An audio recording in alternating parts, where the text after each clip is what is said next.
আজকে আমার এই বিশেষ আয়োজন বিশ্বকবি কবিগুরু রবীন্দ্রনাথ ঠাকুরের জন্মবার্ষিকীর প্রতি শ্রদ্ধার ক্ষতি। হ্যাঁ, 153 বছর জন্মদিন এই তো সবে গেল। আমরা সেটাকে সেলিব্রেট করার জন্য আজকে রেখেছি ঠাকুর বাড়ির রান্না। আমি প্রথমেই দুটো রান্না দেখাচ্ছি।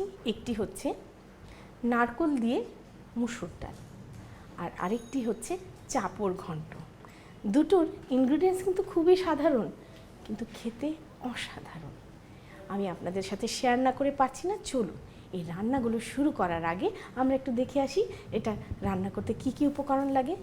নারকেল দিয়ে মসুর ডাল তৈরি করতে আমাদের লাগবে সেদ্ধ মসুর ডাল 1 বাটি, সয়াবিন তেল 2 টেবিল চামচ, জিরার ফোড়ন 1 চা চামচ, কাঁচামরিচ 7-8টি, নারকেল বাটা 2 টেবিল চামচ, ধনে গুঁড়ো আধা টেবিল চামচ, আদা বাটা 1 টেবিল চামচ, কারি পাতা 30-40টি, চিনি 1 চা চামচ, তেঁতুল 2 চা চামচ, ঘি 1 চা চামচ এবং লবণ স্বাদমতো। চাপড় ঘন্ট তৈরি করতে আমাদের লাগবে মটর ডাল বাটা আধা কাপ, সয়াবিন তেল 1 কাপ, সরিষার তেল 1 টেবিল চামচ, 5 ফোড়ন ও সরিষা গুঁড়ো 2 চা চামচ, কাঁচামরিচ 5-6টি, মিষ্টি আলু কুচি 1 কাপ, মিষ্টি কুমড়ো কুচি 1 কাপ, বেগুন কুচি 1 কাপ, পটল কুচি 1 কাপ, ঝিঙা কুচি 1 কাপ, চিনি 1 চা চামচ, আদা বাটা 1 টেবিল চামচ, ঘি 1 টেবিল চামচ এবং লবণ স্বাদমতো। আমি প্রথমে আপনাদের জন্য রান্না করব মসুর ডাল নারকোল দিয়ে। একেবারে সিম্পল ইনগ্রিডিয়েন্টস। আমি প্রথমে এতে দেব একটু সাদা তেল। আমাদের তেলটা গরম হোক। আমি এখানে মসুর ডাল সিদ্ধ করে নিয়েছি, একেবারে কিচ্ছু না দিয়ে, নুন টুন কিচ্ছু দেইনি। এতে আমি প্রথমে দেব জিরার ফোড়ন,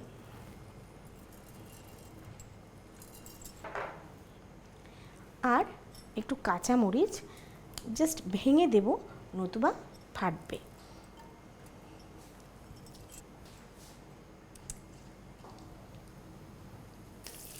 দেখুন আমাদের জিরা এবং মরিচ ফোড়ন চলে এসছে।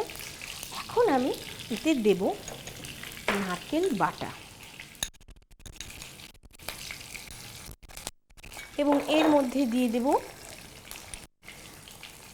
আধা চামচের মতো ধনে গুঁড়ো এবং 1 চামচের মতো আদা বাটা দিয়ে এটাকে আমরা একটু জাস্ট কষিয়ে নেব। অল্প একটু পানি দেব যাতে পুড়ে না যায়। এই ফাঁকে আমরা 2-1টা কারি পাতা দিয়ে দেব। এতে আমি দেব লবণ এবং চিনি,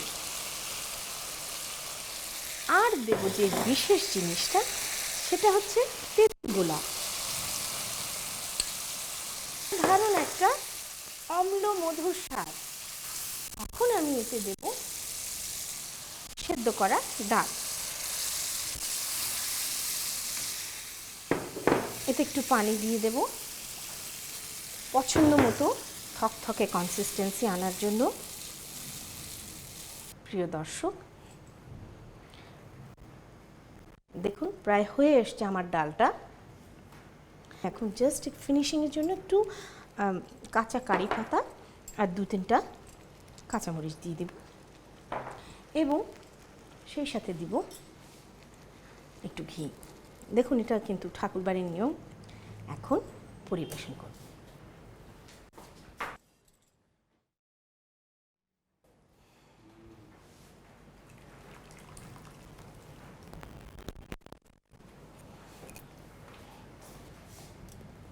প্রিয় দর্শক, তৈরি হয়ে গেল ঠাকুরবাড়ির রেসিপি নারকোল দিয়ে মুসুর ডাল। প্রিয় দর্শক, আমার দ্বিতীয় রেসিপিটা হচ্ছে চাপড় ঘন্ট। তেল গরম দিয়ে দিয়েছি। আমি এখানে মটর ডালকে কয়েক ঘন্টা ভিজিয়ে রেখেছি। ভিজিয়ে রেখে মোটামুটি একটু দানাদার করে পিষে নিয়েছি। এতে আমি দেব লবণ, খুব বেশি নুন দেব না, এবং এটাকে আমরা মাখিয়ে একটু পাতলা, ঠিক পাতলা গোলা নয়, একটু থকথকে, যেন চ্যাপটা বড়া তৈরি করতে পারি। বেশি আপনি যদি পেঁয়াজুর মতন ভারী করে বড়া তৈরি করেন তাহলে কিন্তু এটা মুচমুচে হবে না। আমাদের চাপড় ভাজা হোক, এই ফাঁকে আমরা ঘন্টটা তৈরি করি। আমি প্রথমে দেব একটু সর্ষের তেল, খুব অল্প তেল দিলাম। এতে আমি সম পরিমাণের পাঁচফোড়ন এবং সর্ষে তেলে ফাঁকি করে রেখেছি, তাই একটু দিব। এতে দেব একটু মুখ চিরে কাঁচামরিচ,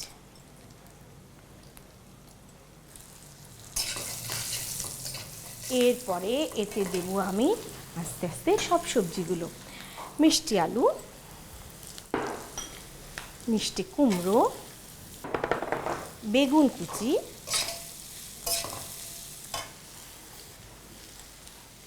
পটল কুচি, ঝিঙে কুচি করে দিলাম। এবার এই সাথে দেব একটু লবণ এবং একটু চিনি। ভালো করে সবজিটাকে মিশিয়ে নিই। আমাদের চাপড় রং ধরতে শুরু করেছে, এখন একটু জালটা কমিয়ে দিয়ে আমরা এটাকে উল্টে দেব। হতে থাকুক চাপড়। প্রিয় দর্শক, এতে কিন্তু কোনো পানি দেওয়া যাবে না, এই রকম ধিমা আছে। এখন আমরা এটাকে ঢেকে দিয়ে মিনিট 10-এর জন্য মজে আসতে দিই এবং আমাদের চাপড়ও ততক্ষণে ধিমে আছে ভাজা হয়ে যাবে। প্রিয় দর্শক, আমরা ফিরে আসছি 10 মিনিট পর।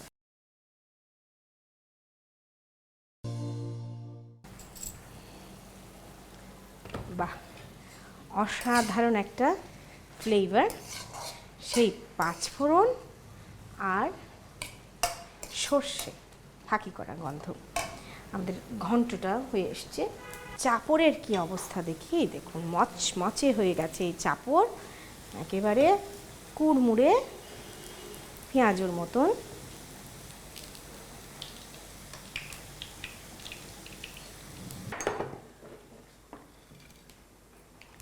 চাপড়গুলো আপনি ঠান্ডা করে হাতেও ভেঙে নিতে পারেন, আবার এইভাবে কেটেও নিতে পারেন। এখন আমরা চাপড়টা ঘন্টের মধ্যে ঢেলে দেব। আদা বাটা, হ্যাঁ, চুলো বন্ধ অবস্থায় এই পর্যায়ে অলমোস্ট 1 টেবিল স্পুন আদা বাটা, এবং সেটাকে ফিকে করার জন্য, বিশ্বাস করুন আমার দোষ না, ঠাকুরবাড়ির ওরাই দেয়, একটু ঘি দিতে হবে। ঘি দিলে এই কাঁচা আদার গন্ধটা মরে অসাধারণ একটা ফ্লেভার তৈরি হবে। এখন পরিবেশনের পালা। ভুরভুর করে এর থেকে ঘিয়ের এবং আদার মিশ্রিত একটা অসাধারণ ফ্লেভার বেরোচ্ছে। প্রিয় দর্শক, আমার কাছে অন্তত এটা ভীষণ নতুন একটা অভিজ্ঞতা। প্রিয় দর্শক, তৈরি হয়ে গেল অসাধারণ চাপড় ঘন্ট। আপনাদের সবার সুবিধার জন্য চলুন এটার প্রণালীটা আর একবার দেখে আসি। প্রথমে একটি প্যানে সয়াবিন তেল, জিরার ফোড়ন, কাঁচামরিচ, নারকেল বাটা, ধনে গুঁড়ো, আদা বাটা, কারিপাতা, লবণ, চিনি, গোলানো তেঁতুল, সেদ্ধ মসুর ডাল ও পানি দিয়ে ভালো করে জাল দিন। সবশেষে আরেকটু কারিপাতা, কাঁচামরিচ ও ঘি দিয়ে পাত্রে তুলে পরিবেশন করুন নারকেল দিয়ে মসুর ডাল। প্রথমে একটি বাটিতে মটর ডাল বাটা, লবণ ও পানি দিয়ে ভালো করে মিশিয়ে চাপড় মিশ্রণ তৈরি করে নিন। এবার একটি প্যানে গরম সয়াবিন তেলে চাপড় মিশ্রণ ভালো করে ভেজে পাত্রে তুলে ছুরি দিয়ে টুকরো করে নিন। তারপর একটি কড়াইয়ে সরিষার তেল, পাঁচফোড়ন ও সরিষা গুঁড়ো, কাঁচামরিচ, মিষ্টি আলু কুচি, মিষ্টি কুমড়ো কুচি, বেগুন কুচি, পটল কুচি, ঝিঙা কুচি, লবণ ও চিনি দিয়ে ঢাকনা দিয়ে ঢেকে 10 মিনিট জাল দিয়ে ঘন্ট তৈরি করুন। এবার ঘন্টের মধ্যে চাপড় টুকরো, আদা বাটা ও ঘি দিয়ে সামান্য জাল দিন। সবশেষে পাত্রে তুলে পরিবেশন করুন চাপড় ঘন্ট। প্রিয় দর্শক, ফিরে এলাম আমাদের অনুষ্ঠানের দ্বিতীয় অংশে, অতিথি পর্ব। ঠাকুরবাড়ির এই রান্নার অনুষ্ঠানে আজকে আমরা যাকে অতিথি হিসাবে পেয়েছি, তিনি তার জীবনের শ্রেষ্ঠ 6টি বছর কাটিয়ে এসেছেন শান্তিনিকেতনে কবিগুরুর তৈরি প্রতিষ্ঠানে। আমরা তাকে পরিচয় করে দিচ্ছি, আজিজুর রহমান তুহিন। তুহিন ভাই, আপনি আমাদের অনুষ্ঠানে এসেছেন, আপনাকে অনেক অনেক শুভেচ্ছা। আপনাকে শুভেচ্ছা, আর শুভেচ্ছা দেশ টিভির দর্শকদেরকে। তো তাহলে তুহিন ভাই, আপনি কি আমাদের রান্না করে দেখাবেন? না, বরং আপনি রান্না করেন, আমি দেখি। ঠিক আছে। তো তুহিন ভাইয়ের অনারে এখন আমি আরও 2টা আইটেম করব। একটি হচ্ছে লাউ পাতা ভাজা আরেকটা হচ্ছে পালং শাক মাখা। প্রিয় দর্শক, আপনাদের সুবিধার জন্য রান্নাগুলো শুরু করার আগে চলুন একটু দেখে আসি কি কি উপকরণ লাগে। লাউ পাতা ভাজা তৈরি করতে আমাদের লাগবে লাউ পাতা 10-12টি, সয়াবিন তেল 1 লিটার, কাঁচামরিচ 4-5টি, মিষ্টি আলু কুচি 1 কাপ, পটল কুচি 1 কাপ, বেগুন কুচি 1 কাপ, ঝিঙা কুচি 1 কাপ, মিষ্টি কুমড়ো কুচি 1 কাপ, চিনি সামান্য পরিমাণ, লাল সর্ষে বাটা আধা কাপ, সাদা সর্ষে বাটা আধা কাপ, নারিকেল বাটা আধা কাপ, সর্ষের তেল 1 কাপের 4 ভাগের 1 ভাগ, ময়দা 1 কাপ, ঘি পরিমাণ মতো এবং লবণ স্বাদ মতো।